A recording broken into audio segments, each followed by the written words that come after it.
Hello, everybody. Welcome to this latest edition of the Trey Flow Radio Show. I am your host, as the name implies, and today I have a bit of a little story time I wanted to share with everybody. So get back, relax, and enjoy this tale that happened in my life today. So, today's been a pretty long day of me doing what I do at work. I stayed in a whole extra hour to try to hang an open sign for crying out loud. And after getting that installed, I decided I deserve to get myself something quick to eat. And instead of just going to the normal places like McDonald's or Taco Bell or Wendy's, I decided I'm just gonna get myself two sandwiches and a cheap 89-cent big globe drink from In-Market. In-Market has this new location on Thunderbolt, which was pretty convenient a lot of times. I tell you, it was always convenient for me to go there because it's open 24/7. So even if it's something as late as 2 or almost 3 in the morning, I can depend on that location to be open so I can get something, whether it be a bag of chips, pre-made sandwiches that they have on display, or pre-made wraps, or a cheese and grape cup, whatever. It's always available. So I go over there and I go and get straight to the ice soda fountain and get myself a big glove of Powerade. And I decided to be fancy with it. Got the blue Powerade with the cherry flavoring on the side and combine them together, and it almost tastes like ocean water.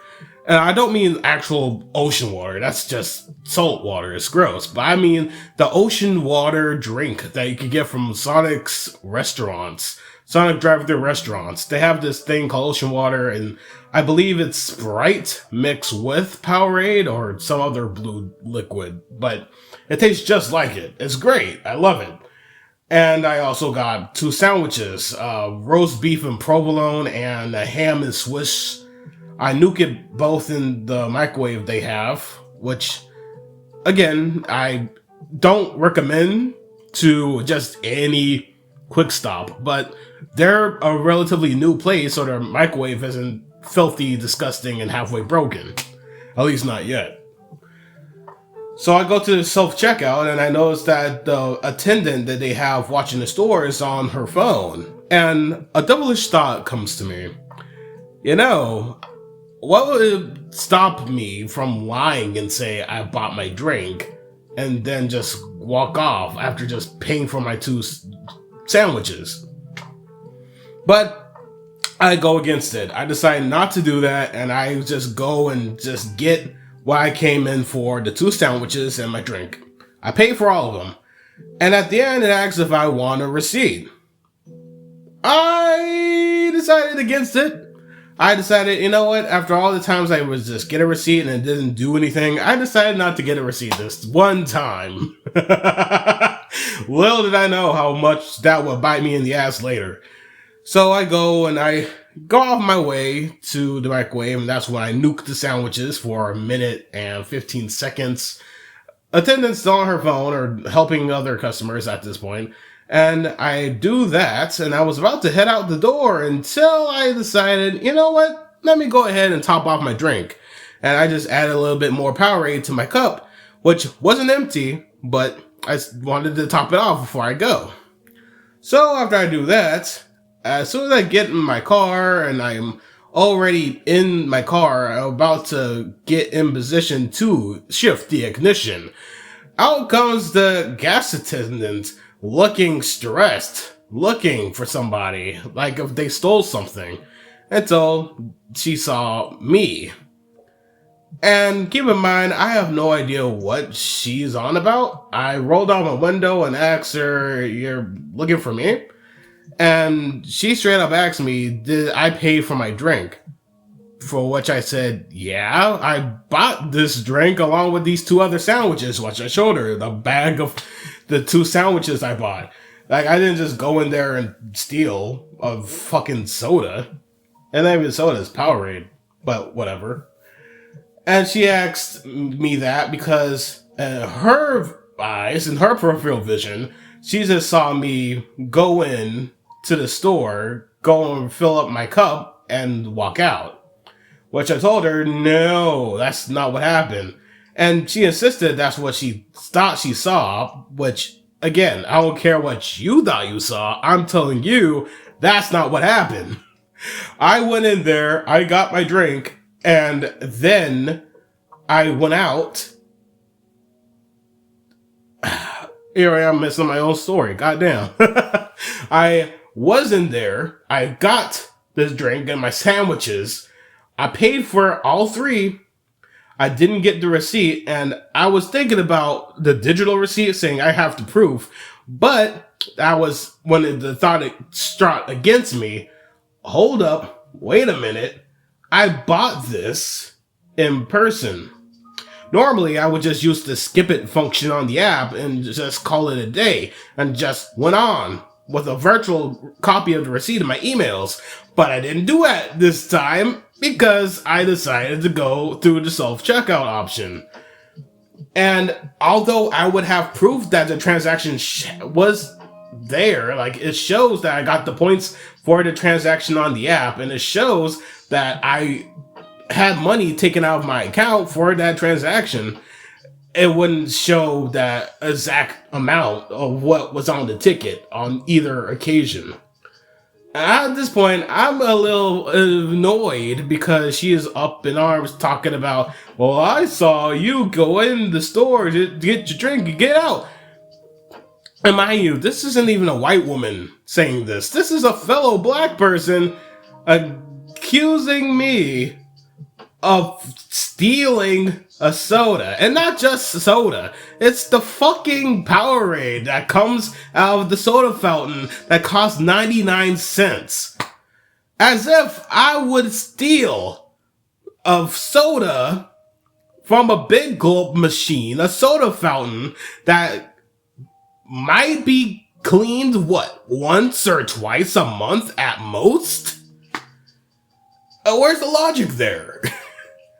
It's so dumb. If I was in that position, yeah, definitely go over and make sure people aren't stealing. But I'm not gonna stress over somebody potentially stealing 99-cent soda. Like, if it was the big mega gulp that costs $1 or something, yeah, okay, fucking harass me, whatever. But this is the 99-cent cup, bro. It's not that big of a fucking deal. But I digress. So after that happened, she told me how she was just making sure that I didn't steal anything, and that didn't want other people that came in after me to think I was just letting me steal. So what? Did you get concerned, or were you afraid that they were concerned and they wanted to see me apprehended? Because either or, fuck both of y'all. It's what I wanted to say, but I didn't. I kept my cool. I did the mature thing, I let it slide, but boy, let me be some other type of nigga. And that would have been a whole different altercation altogether, I swear to God. The fucking balls it takes to go and confront someone for stealing from your store is enormous, and I should know. I had that mentality before, because I actually run a cell phone store where we don't sell $1 things. We sell things that cost anywhere between $20 at least and over $1,000 at most. So I'm more than certain about getting my fucking testes in place if I'm gonna go out my way to go after somebody like that. But if it's something this fucking minor, it just seems like it's just wasting everyone's time. Hell, who's to say the people who were inside the store wasn't stealing when you were outside trying to confront me? Oh, and the best thing of this whole altercation, right? Say in a different dimension, a different reality, if I was stealing this soda, what were you going to do to stop me? I'm already in the car. Why, are you gonna go and back up? You're gonna stop me from moving in the car? You're gonna try to block me from moving my vehicle? Like, what was the end game there? Like, were you really gonna fucking stop me if I stole the soda? In an alternate universe, did you steal the soda? Yes. You know you have to pay for that. What you gonna do about it? Reverse, gone. I mean, what? Are you gonna ban me from the store for stealing the soda? Yeah, there's a convenience store right across the street. That's not... It's so dumb. It's such a fucking dumb scenario to get caught up in. But that was my night. Oh, that was the main thing of my night. There was other things that happened that weren't as interesting, like getting gas and getting confused by somebody as thinking I'm some guy in Florida for some reason. But I digress. But those of you who stuck around and listened to this whole radio episode, I thank you and I appreciate you. You are truly one of the followers that I look for when making these content episode things and putting them on the internet. And I have all in the world of appreciation for you. I plan to do more of these in the future. I have no idea when, but whenever I do, of course, it'll be on Instagram first, and maybe YouTube in the future, depending on how I feel about that platform after all this time away from it and not making content there whatsoever. For Trey Flow Radio, I am Trey Flow, and I thank you all for tuning into the show. Until next time, goodbye, and good night.